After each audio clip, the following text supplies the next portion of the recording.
Scream is set in the town of Woodsboro and is based around Sidney Prescott, played by Neve Campbell.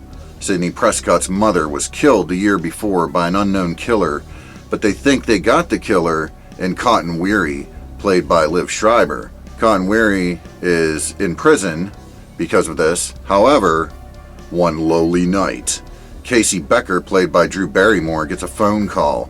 A mysterious voice is on the other end and begins to ask her horror trivia. She starts answering the questions, but when she gets them wrong, she realizes it's more than just a game. When she sees her boyfriend out on the back deck, tied up in a chair, and if she doesn't get the next question right, he will be killed. So of course, the killer asks, who's the killer in Friday the 13th? Naturally, her mind goes to Jason Voorhees, and if you are a hardcore horror fan, or just a Friday the 13th fan for that matter, you would know the original killer is not Jason. It is in fact his mother, Mrs. Voorhees. So of course she gets the question wrong. Poor Steve is gutted just like that right in front of her. She realizes this ain't no game no more. She starts panicking. She's running through the house looking around. She doesn't know what's going on. Smoke is beginning to fill the house because she had been popping some popcorn on the stove. It's now burning. And then we see a mysterious figure run through the house in a black hooded robe. We don't get a good look at him just yet. And she notices this, so she backs out of the house. She sneaks out of the house. And then all of a sudden, there he is right in front of the window. Bursts out of the window at her. Boom, gets her, done for. And of course, the phone is still in her hand. So her parents come home. They come in and they go to pick up the phone to call someone. But when they do, they realize she's on the other end and they can hear something happening. And they begin to get really worried. They're going to go, call the police, or they go to the neighbors to call the police. But when the dad goes outside, he realizes she's dead, hanging from a tree, intestines spilled everywhere. And that is one of the very first tropes in the movie that is turned on its head, because this movie likes to turn the tropes on their head or play with old tropes from like old Hades horror movies. That's kind of where they wanted to go with this, to change up the whole formula of a slasher movie. So you see Drew Barrymore and you're thinking, all right, Drew Barrymore, she's like the lead character, because Drew Barrymore at the time was a big deal. So you would naturally assume she's going to be the lead character, but nope, bam, done in the first 10 minutes, first 5 to 10 minutes for that matter. And then you realize, uh-oh, this isn't going to play out like a normal slasher flick. So of course, the next day at the school, all the kids are hearing about this. There's, police at the school interviewing students to kind of get a feel of what's going on. And Sydney's not too fond of this because, it's bringing back the memories of her mother. And her friend Tatum, played by Rose McGowan, comes up and they start to talk about it. And she makes some snide remarks that kind of, they're not the best thing to say at the moment, So Sydney, just kind of brushes it off to go into school. Sydney ends up being interviewed by the police. One of them which is Tatum's brother, Dewey, is a police officer played by David Arquette. And they're interviewing her. You got the principal in there, played by Henry Winkler. He's kind of, he feels for her, so he's kind of like making them back off of these hard questions, these tough questions that are kind of bringing back the emotions for her, so he's kind of defending her in that way. But then we get to meet Billy and Stu. Billy is Sydney's boyfriend, played by Skeet Ulrich. Stu is Tatum's boyfriend, played by Matthew Lillard. Right out of the gate, they're talking outside the school, sitting there talking with, Sydney and Tatum. And then they also have their other friend, Randy, played by Jamie Kennedy. He's out there as well. He's a big movie buff, and he's kind of talking funky too, talking about killing and this and that. Coming from him, it's kind of expected with his movie nerdness going on. And so it's kind of a weird situation, but they're doing this so that you don't really know who the killer is, because right now you're still thinking, well, okay, I thought, you don't know who it could possibly be or would want to do these things. Sydney goes home and she gets a phone call at night, and it's that mysterious voice again. However, she thinks it's Randy calling to mess with her, because he's, that kind of he's like a prankster like that. He's all into the movies and whatever. So she just assumes it's Randy messing with her. But She comes to find out real quick that it is not. As she goes out to look, sees nothing, comes back in, and bam! Killer bursts out of the closet. She fights with him a little bit. Mind you, right before this, she talked about horror movies being ridiculous because they always, go running upstairs instead of running out the front door. However, she does just that. She goes running up the stairs after the attack, goes into her bedroom, shuts the doors like so, because we saw earlier in the movie that the doors, her closet door and bedroom door, can meet where they open, and it kind of locks them in place and you can't get through there. So she does that, keeps the killer from really getting in there while she's calling 911 through her computer, it seems. And then, mere seconds later, after the killer disappears, her boyfriend Billy comes to the window, comes in the window for that matter, and she's like, what are you doing? Because he really likes to, when he comes to see her, he likes to come through the window. And that's a callback to Johnny Depp's character in A Nightmare on Elm Street. Because earlier in the movie, he showed up to the window, and it was kind of a, relaxed scene, and he kind of tried to make some moves on her, but she wouldn't let him go all the way, and teased him a little bit there. But it was very much a Johnny Depp callback to Nightmare on Elm Street with the whole coming in the window thing. And you're going to have a lot of that throughout the movie since it is directed by Wes Craven. And there are other horror movies, though, that are referenced and stuff throughout the movie. After the attack, he comes through the window, and then she's glad to see him, but then all of a sudden a cell phone drops out of his pocket. Now, at the time, not many people had a cell phone in 1996, so as soon as she seen this and knew that she had these funky calls, she kind of started getting suspicious that it might be him. And of course, the police are already on their way. The police show up, and being that Billy's the only one around, they go ahead and take him into custody. They find the costume that was used, and so they take care of Sydney, and Dewey and Tatum take Sydney back to their place so that she's safe. She doesn't go back to her home. However, even though Billy is in jail, Sydney gets another phone call at Tatum's house, and it's that same mysterious voice again. Now, how could this be? If Billy's the killer, how is it possible that he's calling the house? Could be his only phone call in jail, I guess you would say, but once again, we hear the voice. It doesn't really sound like him, so it makes you say, uh-oh, maybe Billy isn't the killer. Then you have the next day in school. Kids are, messing with her because of what happened, and they start pranking her and chasing her in the costume and whatnot. Billy is back out of jail now, and he's explaining like, it couldn't have been me. I was in jail the whole time. And she's like, yeah, true, but she's still kind of fishy about him, Principal Hembry is looking around, after everybody lets out of school. He's kind of there by himself. He has one of the masks the kids had after he punished some of them for messing with Sydney like that. And then he's just fooling around in his office. But then all of a sudden, he hears something. He goes out and he looks. He sees the janitor, which the janitor is played by Wes Craven, and funnily enough, is dressed in the original Freddy Krueger gear, the hat, the original sweater from the original Nightmare on Elm Street, and he looks all haggard like an old man. So another Freddy call back there. And then so Principal Hembry goes back in. Unfortunately, the killer was in there waiting for him, and he's dead. So then we end up, it's nighttime now. And just a word of warning, I know I spoiled some of it already, but just as a word of warning, the major spoilers are now going to be part of the discussion. So we are entering spoiler territory in 3, 2, 1. I gave you the warning. If you're not gone and you didn't want to know the spoilers, not my problem. So Stu ends up having a house party. Everybody comes to the party, They're all hanging out and partying. They're watching Halloween on TV, which is, kind of funny. And Randy's giving out the rules of horror movies and arguing with people about what the rules of horror movies are. Don't ever say, I'll be right back. Of course, Stu says, I'll be right back, sarcastically, and leaves the room. And shortly before this, Tatum left the room to go get him another beer, and she's out in the garage getting the beer, but whenever she starts to come back, there's the killer standing there on the stairs. And she, of course, thinks it's Randy once again. Everybody seems to think it's Randy because he's, it's clear that he must be a prankster like that. So they just assume it's him. But then she realizes real quick after they get into a fight, it ain't Randy. It's, her life is in danger. She can't get away from him. There's like a dog door on the garage door. She tries to climb out of it, but he hits the button. Door takes her right up and crushes her, dead. So killer sneaks back into the house. So then the kids get a phone call and they find out that Principal Hembree's been killed and he's hanging on a goalpost at the football field.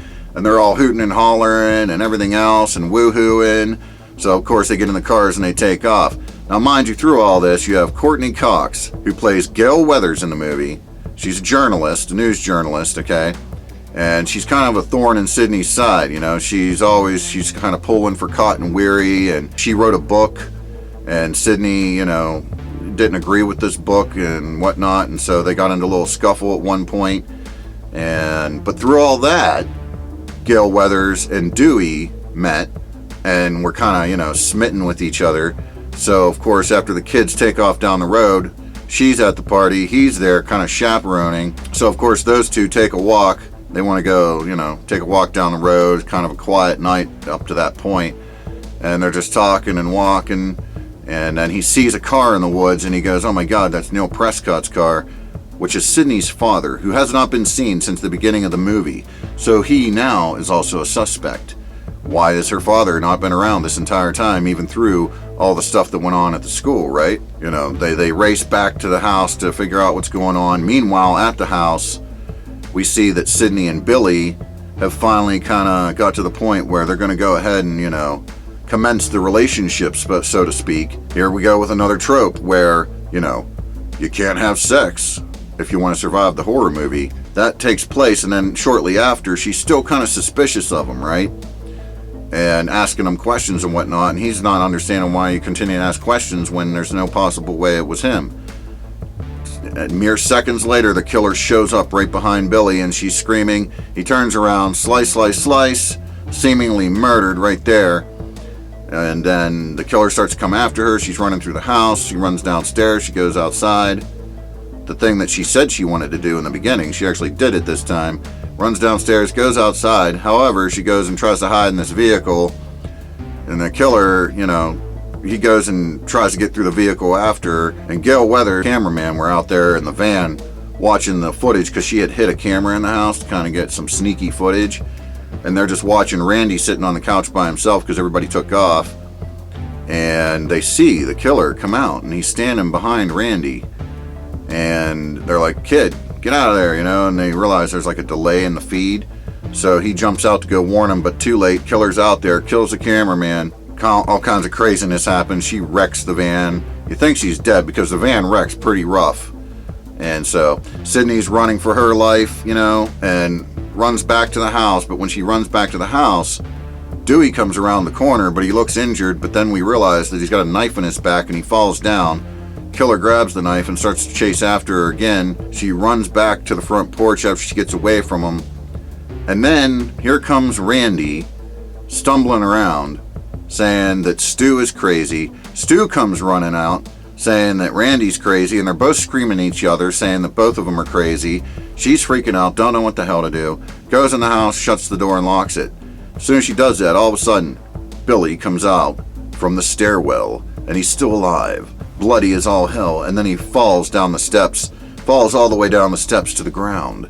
Now, mind you, whenever she ran in the house from them two lunatics, she had grabbed Dewey's gun, right? So she has his gun, and she went in the house. Billy fell down the steps. Billy slowly gets up, and she says, oh my God, you're still alive. He gets up, he says, give me the gun, and then he goes over to the door, he opens it, and only Randy's there this time. Randy comes running in, saying Stu's gone mad. And of course, Billy, all of a sudden, we all go a little mad sometimes, and shoots Randy. Randy goes flying. We realize that Billy is the killer after all. How is it possible? We don't know. She starts to freak out, tries to run away, and then runs right into Stu in the other doorway, pleading for his help. But then all of a sudden, hello, Sidney, a voice box that they have been using this whole time to change their voice, meaning there's two killers. Hence why they could be in multiple places at once. So there you have it. It is revealed that Billy and Stu are the killers.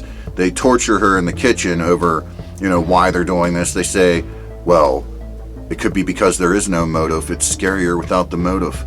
Or maybe it's because her mom was fornicating with his father, hence the reason Billy's mother left him and abandoned him. That would be, clearly the motive. And Stu, he's just a friggin' nut job, follow the leader kind of guy. And so, of course, through all this, she's like terrified and shaking. They start stabbing each other so they can make it look like, like they were attacked too, so they can get away with it, right? So they start stabbing each other, but Billy's really stabbing Stu hard. While they're doing this and they're, going crazy and whatever, they actually kidnap the father. So they bring the father out, he's all tied up. Okay, and the whole gimmick is they're going to pin it all on him. So they got him, he's all tied up, they throw him on the floor, they take the voice changer, shove it in his pocket, and the whole plan is they're going to pin it on him, right? So while they're stabbing each other and doing all this freaking whack shit, after that's all over with, they realize, uh-oh, the gun is gone. So they're like, wait a minute, where'd it go? And then it's revealed that Gale Weathers is not dead. He returned from the wreck, got the gun, points it at Billy, goes to shoot. Unfortunately, the safety's on, and he grabs her and he kicks her really hard out the doorway. She smashes her head off the pole and knocks her out. She lands there by Dewey's body that's laying there, and he takes the gun back.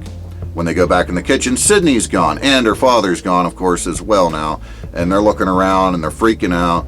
And then the phone rings, and it's Sydney with the voice changer, messing with them now. And Billy's all pissed off, and then Stu's like basically bleeding out at this point.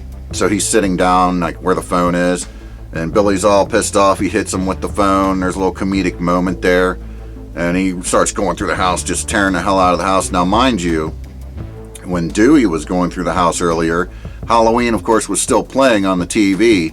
So you had that background music as the Halloween kind of theme where, that music where Laurie Strode's walking down the street and it's that din din din din din din din, that song or whatever, that's kind of playing in the background the whole time. So it was playing during when Dewey was investigating the house, and also it's still continuing to play even while Billy's, freaking out and slicing the hell out of everything. And then he's walking through the house, and that music's still going, looking for her. But then he walks up and he's near a closet where he's thinking about opening the closet, but the movie catches his eye. So he turns and he looks and he's watching Halloween, and he's all mesmerized by it, because in the movie, I think it's the scene where Myers is bursting through the closet and he's all mesmerized by that.